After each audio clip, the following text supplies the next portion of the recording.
Bismillahi walibni warwil kudus al-ilahul wahid. Demi nama Bapa, Putra dan Rohul Kudus ketiganya yang esa. Salam sahabat yang dikasih oleh Tuhan, berjumpa kembali dengan saya di channel ini. Terima kasih buat teman-teman yang terus mendukung channel ini dengan cara subscribe, like, komen, dan share. Tuhan memberkati kita. Sobat yang dikasih oleh Tuhan, kita tahu bahwa sering sekali dalam hal dakwah atau menyebarkan agama itu menimbulkan beragam reaksi. Bahkan di dunia YouTube kita bisa melihat ada banyak saling hujat, bahkan menghujat. Itu diawali dari ketidaksiapan menerima data dan fakta, dan akhirnya menimbulkan sesuatu yang di luar semestinya. Tetapi teman-teman, kita tahu bahwa yang sering menjadi korban adalah orang-orang Kristen, dan sudah banyak yang ditangkapin oleh karena dituduh menista dan segala macam. Nah teman-teman, mari kita lihat video ini, dua video, dan teman-teman jangan skip bagaimana orang-orang ini memamerkan hujatannya, dan mungkin teman-teman sudah pernah lihat, dan bagaimana umat muslim ini justru merencanakan sesuatu untuk melaporkan atau membuat sesuatu untuk menghentikan para apologetik Kristen yang selama ini berjuang untuk meneruskan apa yang mereka tuduhkan, bahkan hujat. Ini dia videonya teman-teman.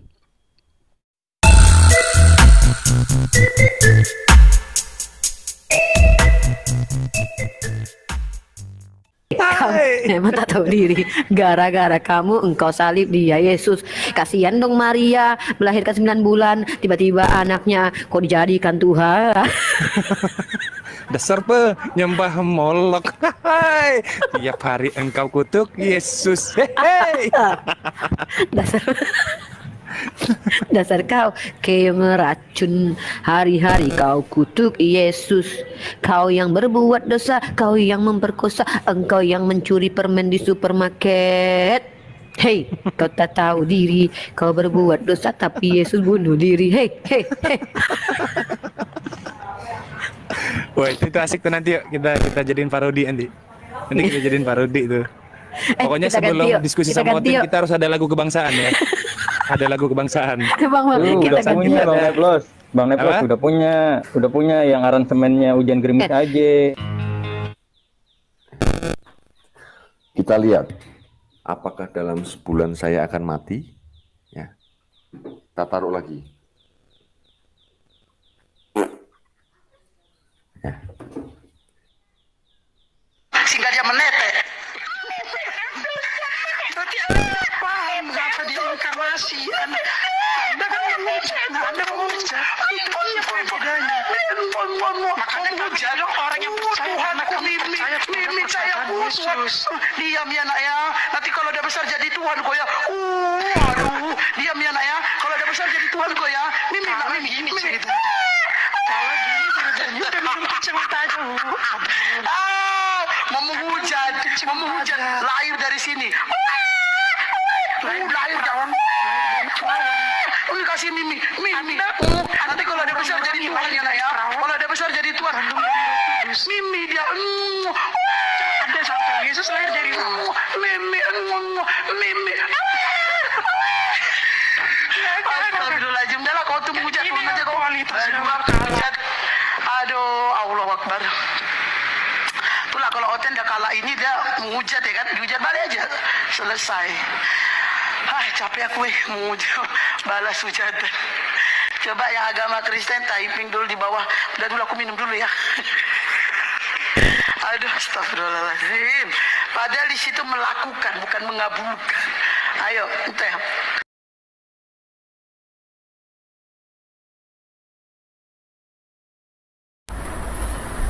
Saat ini, sebahagian saudaraku muslim, darahnya sedang mendidih. Mereka kepanasan, mereka marah, mereka benci terhadap apologet Kristen. Mereka benci, mereka marah terhadap channel-channel Kristen. Sehingga mereka membuat rapat pertemuan melalui Zoom untuk membicarakan rencana dalam hal melaporkan apologet Kristen kepada Bareskrim Polri dan rencana penutupan seluruh channel-channel Kristen yang mereka anggap menista agama Islam.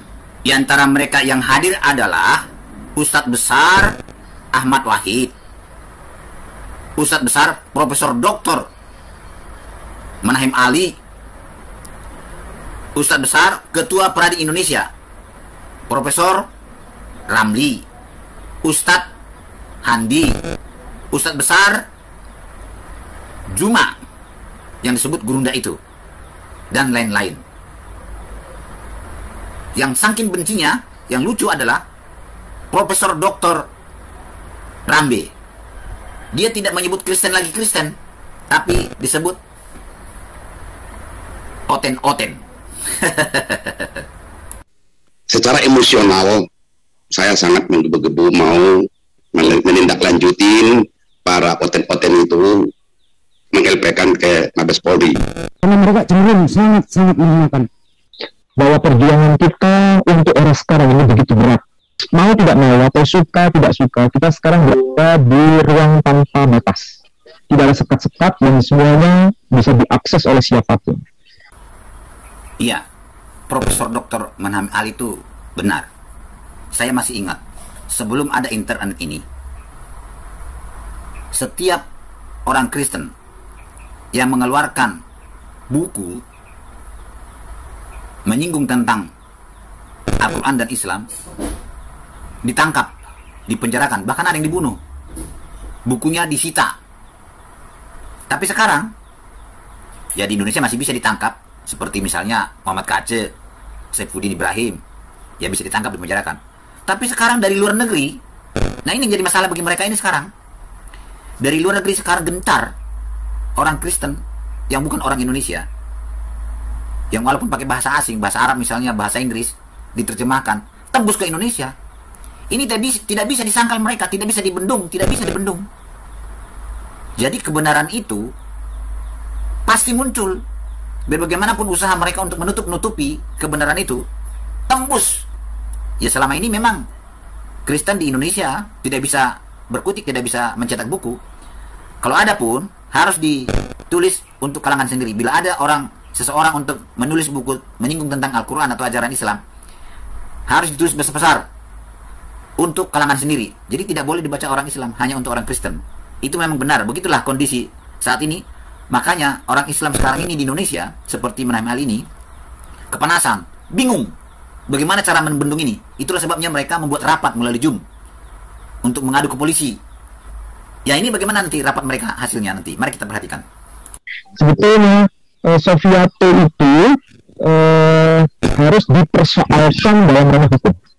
Karena ini kalau dibiarkan akan terus berlanjut dan itu menjadi penyakit dalam harmonisasi umat beragama di Indonesia.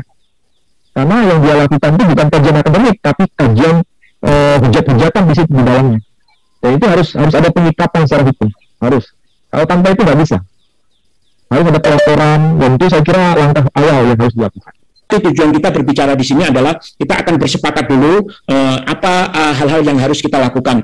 Channel-channel yang dianggap melakukan semacam mediator dalam rangka untuk penyebaran ujaran kebencian ini yang harus diproses memang. Perlu itu. Saya kira yang ahli hukum paham mengenai ini. Jadi ini kita bagi-bagi tugas saja nanti. Mana yang kira-kira punya kemampuan untuk membahas mengenai aspek historisnya seperti apa, peristiwa Uhud siapa. Nanti kalau aspek kajian Quran, siapa yang bisa membahas itu secara tuntas. Nah itu. Yang Rambe ini Ketua Umum Peradi Indonesia, yang saran dengan Prof. Ali. Terima kasih Prof. Ali. Mungkin nanti dengan adanya pernyataan komunikasi kita malam hari ini, kami coba konsultasikan dulu dengan Barreskrim Polri. Karena sudah 2 kali kami diskusikan di sana, sudah dapat, tinggal kendalanya bagi kami, bagi saya adalah ahli. Tadi sudah terlebih dahulu saya sampaikan kepada Prof. Ali bahwa kalau kita sudah berhubungan dengan MUI susah.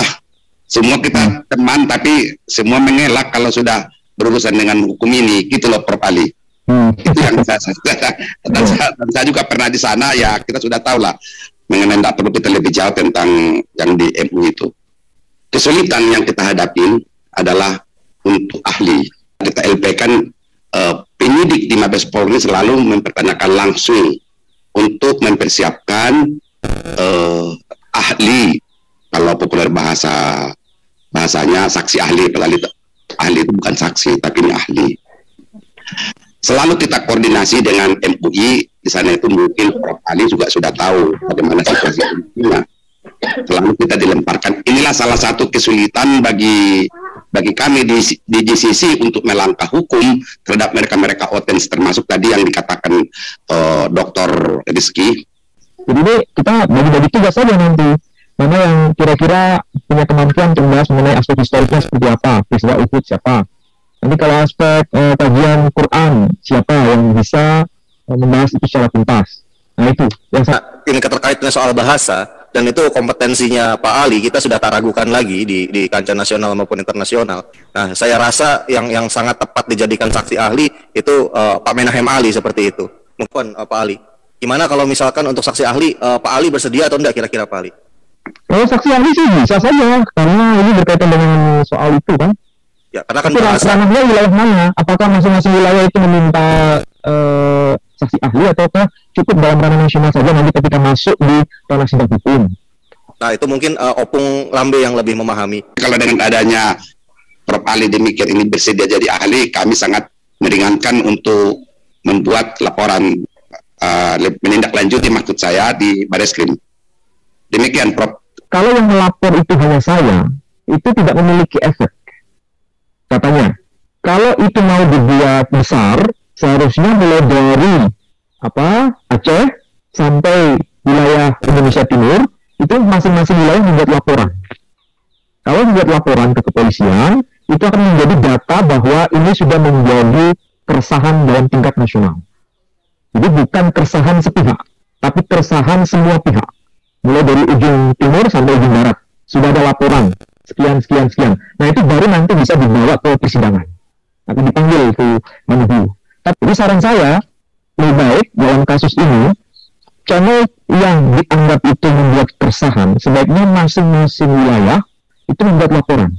Laporannya yang sama. Dan itu harus masuk ke meja kepolisian di masing-masing wilayah itu. Nah, nanti baru itu bisa dibawa kasusnya ke persoalan hukum. Untuk Prof. Ali, saya siapkan 100 advokat untuk mengusut itu di seluruh penjuru tanah air. Demikian Prof. pernyataan saya. Hari Sabtu saya juga akan melakukan pertemuan dengan ada Gus Anas Basori, itu saudaranya Ustadz Lutfi Basori. Beliau juga lulusan Irak, juga pernah sekolah di di Maroko. Dan saya akan menghubungi teman-teman yang di Al-Azhar, yang ada di Saudi Arabia, yang ada di Yaman, yang ada di Sudan, untuk bisa mengcounter juga mereka, supaya ini tidak merajalela. Kemudian dari sisi teman-teman yang lain, yang nantinya apabila akan melakukan tindakan yang bentuk lain, umpamanya mau melakukan tuntutan terhadap channelnya si Sofiatul ini, ya silakan, karena memang mereka ini menghujat dengan mulut orang lain di channelnya, diberi fasilitas seperti ini. Jadi mungkin pertemuan kita pada hari ini kebetulan alhamdulillah ada Ustadz Ali, ada Ustadz Unggul, disapa, tapi Ustadz Dimas, assalamualaikum. Mungkin ini nanti kita bisa bicarakan langkah-langkah apa yang harus kita lakukan. Ya, memang kalau menurut saya hal ini tidak bisa kita biarkan, karena mereka juga berencana di dalam diskusi itu akan mengundang kembali dengan acara yang besar pada tanggal 29 nanti. Pada tanggal 29 Februari rencananya. Nah ini kalau kita biarkan, mereka akan memperluas jaringan ini. Jadi lebih baik kita langsung bertindak. Jadi seperti yang dari semula, dari masing-masing yang punya kompetensi melakukan hal-hal yang bisa dilakukan seperti yang dikatakan oleh Profesor Ali tadi.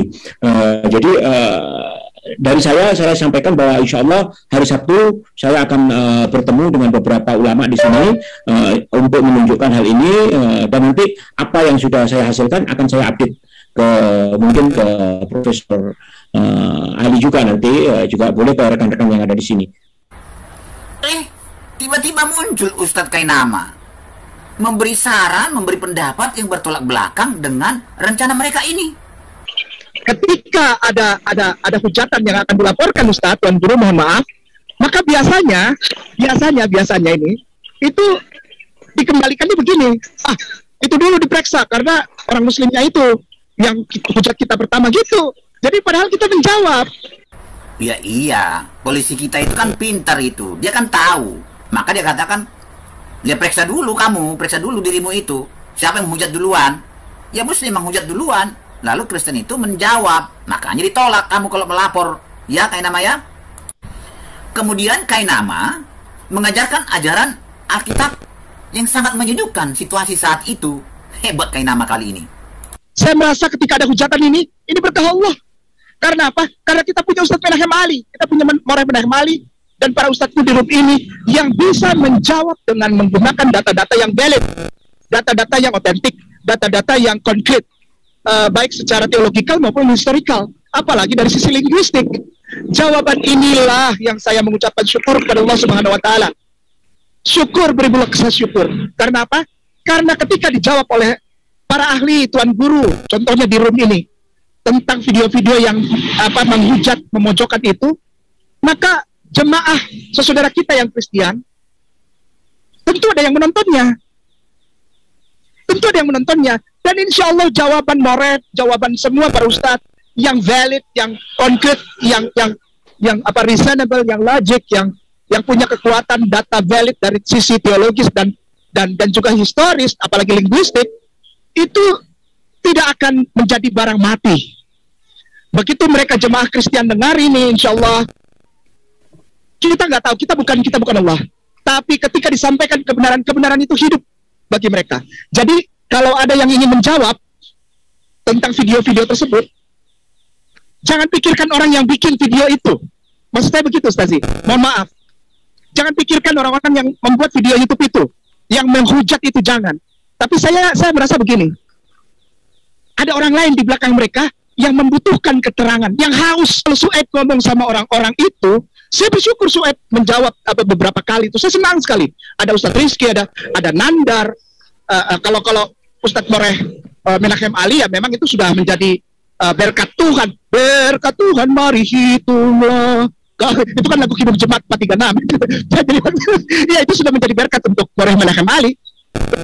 Kalau sasarannya adalah si pembicara atau si pembuat YouTube tersebut yang memang niatnya menghujat, itu kita sampai kapan kita akan merasa feels like we talk with the wall. Jadi kita mentok, kita kayak ngomong sama tembok gitu, karena mereka akan ulang terus. Tapi marilah saya insya Allah dengan segala kerendahan hati dan penuh permohonan maaf mengajak, marilah coba kita berpikir, di belakang mereka ada jemaat yang adalah saudara kita, Tuan Guru. Ketika kita buka kebenaran itu, mungkin gak usah banyak-banyak deh, dapat 2 orang aja yang melihat kebenaran itu, lalu menanamkan di dalam hatinya. Dan benih itu sama seperti di dalam perjanjian baru dibilang, benih itu dilempar, ada yang jatuh ke tanah yang gersang, ada dimakan burung, ada jatuh ke batu karang, tapi ada juga yang jatuh ke tanah subur. Insya Allah yang jatuh ke tanah subur ini jadi hidayah, Ustadz, jadi hidayah Tuan Guru, untuk mereka datang cari Rizky, cari Su'aib, cari Nandar, cari Abang Zuma, cari Moreh Menahem Ali. Untuk apa? Mari tuntun aku untuk mengetahui kebenaran selanjutnya. Mari tuntun aku bersyahadat. Kan itu bisa sasarannya. Jadi saya merasa bahwa video yang diberikan ini menggugah para Tuan Guru yang punya pengetahuan sedalam lautan. Seperti Morehku yang aku hormati dan aku sayangi, Moreh Menahem Ali. Untuk membuka ini saja, tanpa melihat siapa yang bikin hujatan ini. It's not important. Ada di dalam kisah, salah satu bapak gereja dibilang begini, the messenger is not importante, is not important. Pembawa hujatan itu nggak penting, tapi orang di belakang mereka itu yang adalah tanggung jawab kita, Ustazi, untuk menyampaikan, karena mereka saudara kita. Saya ingat saudara saya masih pakai kalung salib, masih makan daging babi kecap, masih suka toki RW, masih minum cap tikus, masih menyerahkan segala dosanya kepada Yesus yang tidak tahu apa-apa. Itu mungkin sasaran kita, Ustazi. Mungkin dengan dibuka kebenaran, insya Allah hujatan ini berbalik menjadi berkat buat kita semua. Tuhan menghadapkan wajahnya kepadamu. Tuhan memberkati engkau. Dia menghadapkan dan menyinari engkau dengan wajahnya dan memberi engkau damai sejahtera. Kainama, kamu itu masih tetap menggunakan ajaran-ajaran Alkitab. Mana ajaran Al-Quranmu itu, Kainama? Kenapa nggak pernah kamu pakai Al-Quranmu kalau mengajar? Ya, apa yang disampaikan oleh beliau Ustaz Kainama ada benarnya. Saya boleh berkata itu merupakan sebuah analisa yang cukup dalam menyikapi apa yang terjadi saat ini di Indonesia khususnya. Kita tahu bahwa hujatan-hujatan itu memang ada motif, ada tujuan dalam rangka untuk melakukan upaya serangan dalam tanda kutip pada Islam. Namun kita harus punya pemikiran yang bijak sebagaimana yang dikatakan oleh Ustaz Kainama, bahwa hujatan jangan dibalas dengan hujatan. Bahwa hujatan itu bisa jadi menjadi berkat, terutama bagi mereka yang sangat ingin mengenal Islam dan mereka siap untuk mendengarkan jawaban-jawaban kita. Kalau jawaban-jawaban kita terhadap hujatan itu justru memuaskan dahaga mereka dalam pengetahuan soal Islam, saya kira itu justru menjadi sesuatu yang sifatnya kebaikan bagi kita semua. Ya, diibaratkan tadi melempar benih itu ada yang tumbuh di tempat yang subur, ada yang di atas bebatuan dan lain-lain. Itu ibaratnya seperti yang digambarkan dalam Perjanjian Baru. Artinya kita nanti dalam melakukan webinar terutama atau dalam melakukan kajian yang sifatnya di medsos itu jangan sampai keluar kata-kata yang tidak elok. Jadi harus kita berpatokan pada sesuatu yang sifatnya akademik dan mendidik, mengedukasi orang. Itu yang penting yang disuarakan oleh Ustadz Kainama.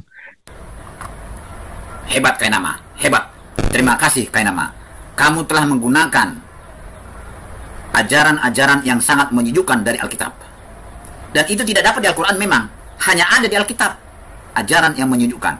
Semoga rencana kamu, rencana mereka-mereka ini untuk melaporkan para oten-oten itu ke polisi, ke Bareskrim, tidak jadi. Supaya terjadi kedamaian dan kenyamanan di seluruh Indonesia. Terima kasih ya. Kamu selalu menggunakan ajaran Alkitab yang sangat menyejukkan, membuat kenyamanan dan ketenangan. Tuhan memberkatimu. Baik teman-teman yang dikasih oleh Tuhan, bersyukur kita boleh melihat video ini dengan baik. Teman-teman, kalau mendengar apa yang dikatakan oleh teman-teman kita muslim yang sudah ada di room ini, berikan tanggapan teman-teman di kolom komentar. Saya pikir kita sepakat dan setuju bahwa ada ketidakdewasaan, ada yang selalu menghujat tetapi di saat yang sama mereka merasa terhujat dan mereka merencanakan sesuatu untuk menghentikannya dengan cara melaporkan para YouTuber, channel-channel kekristenan, khususnya mungkin Sofiatul dan yang lain sebagainya yang akan merambat. Kenapa kok sampai segitunya? Ada apa? Bukankah Anda ini harusnya lebih dewasa memberikan tanggapan, bantahan, literatur yang bertanggung jawab untuk setiap hal yang disampaikan oleh para apologetik Kristen? Sekali lagi, yang selama ini terlebih dahulu melakukan atau membahas tentang kekristenan itu bukan para pendeta dan para apologetik, tetapi yang terlebih dahulu melakukan adalah teman-teman kumualaf, ustadz, dan para polemikus. Mereka yang selalu mengutak-atik dan menuduh palsu Alkitab, bahkan menghujat Kristen Yesus seperti di awal video tadi. Tapi kenapa di saat yang sama ketika ada muslim menghujat kekristenan, Anda diam 1000 bahasa seolah-olah ada pembiaran yang menggemukkan mereka bebas menghujat. Tetapi ketika dibalas oleh orang-orang tertentu, Anda justru kepanasan. Sebenarnya bukan menghujat tetapi membuka fakta tabir yang mungkin teman-teman tidak tahu, tapi Anda tidak siap dan itu Anda katakan menghujat, menghina. Kalau ada faktanya, ada bukunya, harusnya teman-teman tidak usah baper, tidak usah kepanasan. Yang Anda harus lakukan adalah membantahnya dengan literatur yang paling bertanggung jawab. Kalau literaturnya orang-orang para apologetik Kristen itu bermasalah, bukan malah lapor, malah ngumpulin pengacara sampai 100. Teman-teman, Bareskrim, polisi dan semua itu tidak bodoh. Mereka itu pintar-pintar sekali. Tidak segampang yang Anda katakan. Baik, uruslah teman-teman umat muslim, uruslah para polemikus muslim yang selalu menghujat, membahas kekristenan, menuduh Alkitab palsu, dan seenak mereka membahas tentang kekristenan sesuka hati mereka, supaya kalian tidak dibahas oleh kekristenan. Benar bahwa agama yang kita percaya adalah agama dakwah, semua agama misioner. Tetapi Anda harusnya lebih sibuk membahas tentang Islam, Quran, hadis untuk umat Anda sendiri. Tapi coba perhatikan teman-teman, para mualaf dan mereka yang memiliki channel. Pasti mereka membahas tentang Alkitab, tentang Yesus, merasa mereka paling paham, merasa mereka paling luar biasa. Termasuk kan Menesem Ali kan, dia selalu membahas tentang kekristenan. Waduh, dan juga yang lain sebagainya. Dan apa yang disampaikan oleh Ustadz Ahmad Kainama setidaknya itu bisa menyadarkan teman-teman. Dia ngutip ayat Alkitab tuh, dia ngutip ayat Perjanjian Baru, biar kalian tahu. Padahal dia selama ini banyak membahas tentang kekristenan seenaknya dia, termasuk nandar dan segala macam itu. Jadi berkaca dulu sebelum bertindak. Berkaca dulu, berhenti dulu, urus dulu umatmu yang selalu menghujat kekristenan sebelum Anda melaporkan para apologetik Kristen yang memiliki literatur yang bertanggung jawab. Masyarakat Indonesia ini sudah pintar, sudah bisa membedakan mana yang waras, mana yang bagus, mana yang bertanggung jawab. Teman-teman, kalau Anda melakukan itu, bukan berarti kekristenan semakin terhambat, makin merambat. Karena saya percaya di mana bibit dan perlakuan ketidakadilan, maka di situ juga akan timbul benih-benih baru untuk orang-orang yang percaya kepada Tuhan Yesus. Sampai di sini video saya teman-teman, mari kita sadar dan mari kita berdoa supaya terjadi dialog yang sehat, dialog yang berbobot, dialog yang mengedepankan akademis dan nilai-nilai literatur yang bertanggung jawab sebagai seorang terpelajar, bukan arogansi, bukan hati yang panas akhirnya lapor-melapor. Tidak ada hasil dari itu. Sampai sini video saya. Jangan lupa untuk mendukung dengan cara subscribe, komen, dan share. Sampai ketemu di video selanjutnya. Bye-bye.